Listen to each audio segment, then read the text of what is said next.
Berikut adalah overview pelaporan korporat yang akan disampaikan oleh kelompok 1. Anggotanya ada Syakila, Afifah, Lutfinur, dan juga Julian Wisnu. Pelaporan korporat atau corporate reporting adalah proses penyampaian informasi mengenai finansial atau keuangan dan juga non-finansial atau non-keuangan. Tujuannya adalah untuk mencerminkan kondisi kinerja, tata kelola, dan juga keberlanjutan perusahaan. Dan kenapa harus dilaporkan? Karena pelaporan korporat ini tuh memang sebagai alat pertanggungjawaban perusahaan atas manajemen sumber daya yang dikelolanya. Tujuan lainnya adalah untuk penyampaian informasi yang relevan, transparansi perusahaan, akuntabilitas manajemen, meningkatkan dan mempertahankan kepercayaan stakeholder, dan juga menilai kinerja dan juga keberlanjutan perusahaan. Next. Scope-nya itu ada laporan keuangan, annual report, terus ada ESG atau Economic Social Governance Report, dan juga additional report atau laporan tambahan seperti tata kelola perusahaan, risiko dan prospek perusahaan, serta dampak sosial dan juga lingkungan. Stakeholder itu siapa aja? Ada 6 ya, Beb.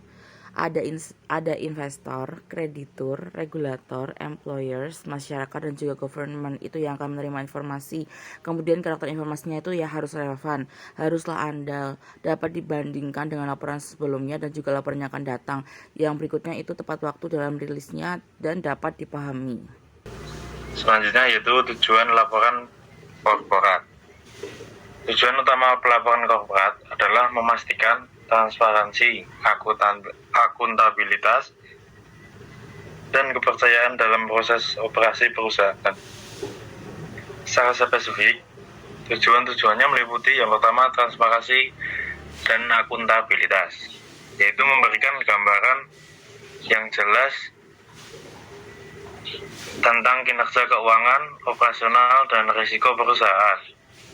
Yang kedua, pengambilan keputusan yang tepat, yaitu menyediakan data akurat untuk investor dalam mengalokasikan investasi, kreditor dalam menilai risiko kredit, dan regulator dalam memantau kepatuhan hukum.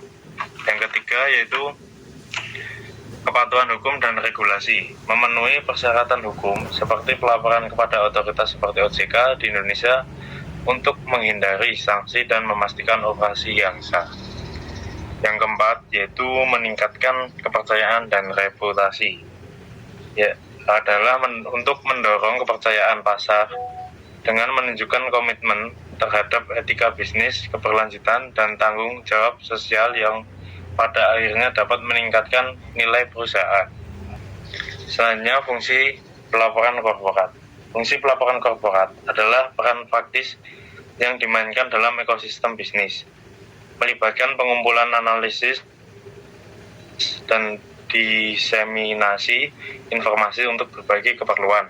Yang pertama, komunikasi internal dan eksternal, berfungsi sebagai alat komunikasi antara manajemen dan stakeholders. Kedua, pengukuran dan evaluasi kinerja, memungkinkan penilaian efektivitas operasi perusahaan melalui indikator seperti laba bersih, arus kas, dan rasio keuangan. Ini membantu dalam benchmarking terhadap pesaing dan perencanaan strategis.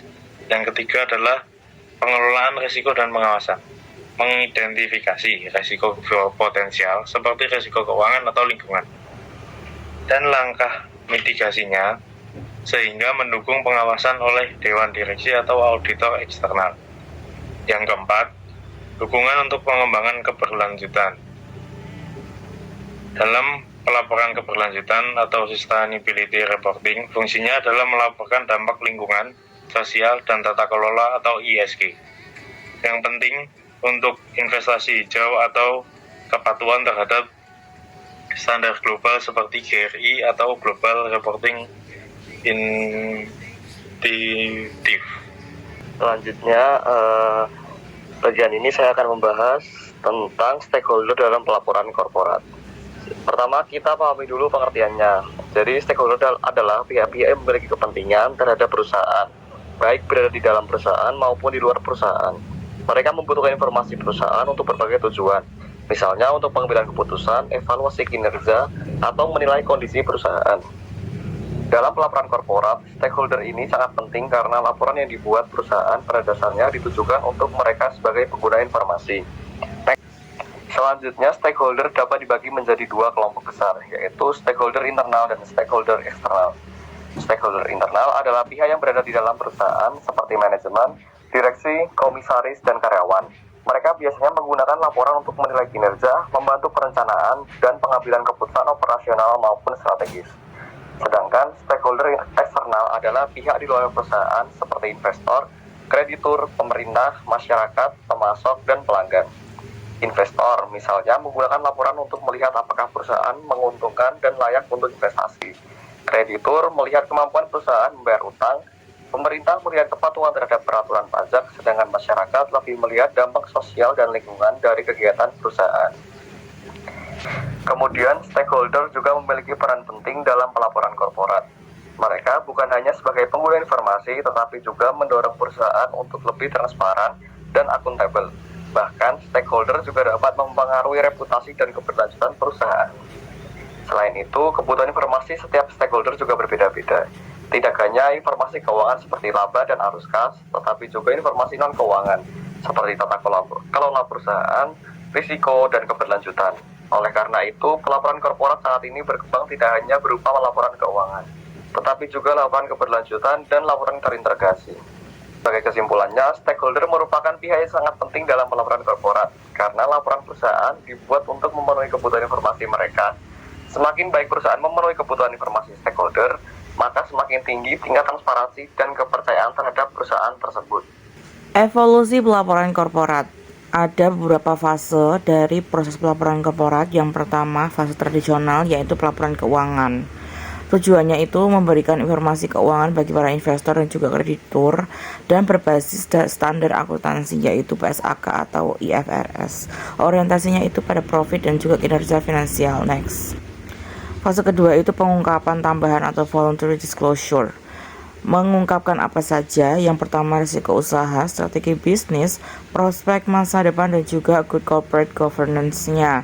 Next, fase sustainability reporting. Hal ini itu muncul ada karena tekanan dari stakeholder, kemudian adanya isu lingkungan dan juga sosial, kemudian adanya tuntutan tanggung jawab perusahaan. Next, fase integrated reporting atau pelaporan terintegrasi ini itu menggabungkan antara informasi keuangan dan juga non-keuangan serta strategi perusahaan, kemudian modal bisnisnya seperti apa, dan juga penciptaan nilai jangka panjang.